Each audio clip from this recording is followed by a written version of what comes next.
All right, welcome back to the brain hurt part of the show. At the lowest point of the Great Recession in 2010, a new record was set in New Jersey for the greatest number of unemployment claims, at 25,000.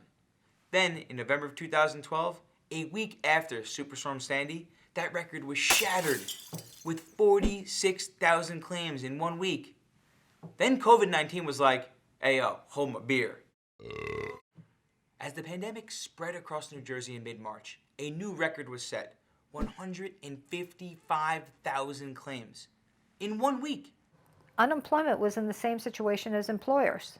If you had young children, you were basically let go. Go home and take care of your young children because they're not in school. If you were elderly, go home because we don't want a liability of an older worker getting sick. This wasn't a situation where the governor says, in 30 days, we need to shut down the economy to control the spread of the virus, and businesses are going to have to close. Nobody had that warning. It was boom.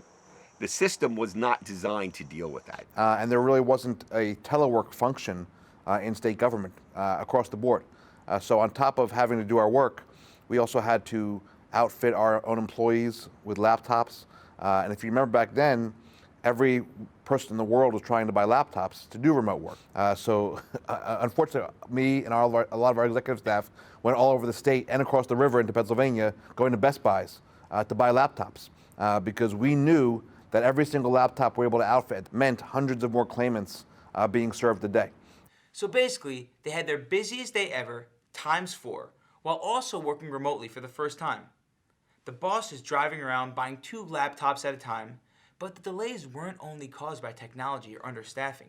In a normal state government system, anything that for a state service like motor vehicles, we control the rules. The federal unemployment system doesn't work that way.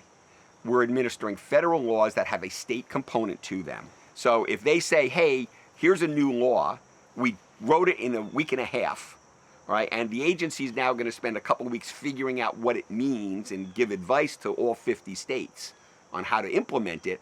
That's a challenge. The governor or the president makes a decision that people who are self-employed are going to get unemployment benefits. Okay, so who does that apply to?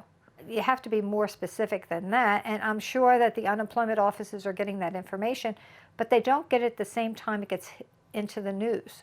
We are thrilled that more workers were able to access benefits. We want more money for as many workers as possible in New Jersey.